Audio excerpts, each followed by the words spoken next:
Hello, welcome to day 7, chapter 7, and that's the crown chakra, which truly is that area of ascendancy. It's about your connection to the universe, to something greater than yourself, to transcending the material world, the world in which we live in every day. I did mention in yesterday's video about the whirligig mind, and that is really dealt with in this chapter. So this is the chapter that truly addresses that whirligig mind and silencing it or putting it on mute again, being in control of it. As I mentioned yesterday, there's nothing wrong with having an active mercurial mind, but it's not great if you can't switch it off. It's not great if it's controlling you rather than you're controlling it. So it's about relaxation. It's about quieting that whirligig mind. It's about tools to stop some of those repetitive what if, what if, what if, what if this happens, what if that happens, what if the other happens, the things that absolutely exhaust us day in, day out. So there are exercises to change all those what ifs to what is.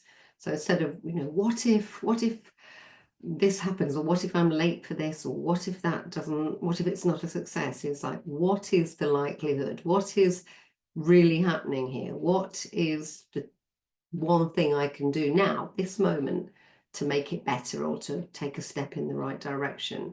So it's really about chunking down and stopping that overwhelm, stopping, again, that whirligig mind.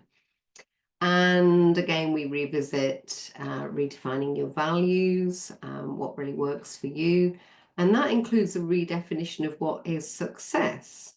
Again, I have many clients, and again, I went through a very big period in my life where I was full of remorse or regret about what could have been and what should have been and what wasn't. I had a lot of loss in many areas, and there was a deep sense of, oh, if only I'd done this, and if only that had happened.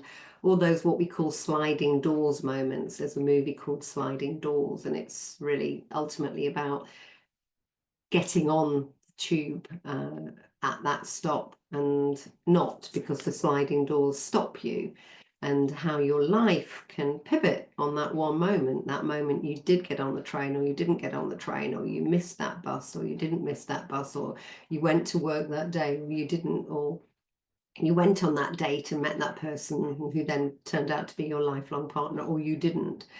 So it's very difficult when you're looking back if you're filled with regrets and remorse.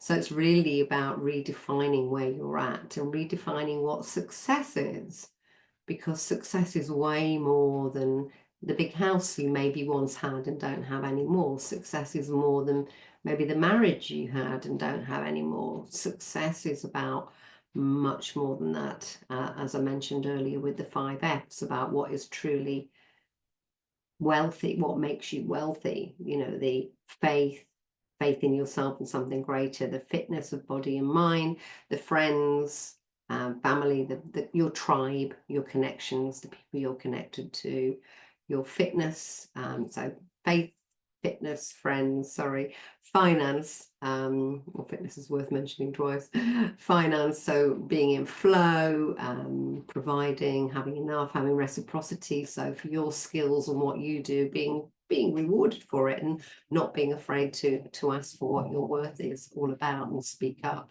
And then fun, which we dealt with much earlier in one of the earlier chapters. So this is about trusting your inner light. And then a final thought. There is obviously a conclusion to the book also. So you've undertaken this reset, and it's shown you what's possible. It's given you many tools, many exercises, and over again, I have emphasized the strength in pausing, in reflecting, in realigning, in reassessing, in resetting, and in reconnecting with who you truly are, who you were meant to be, who you came to this world to be.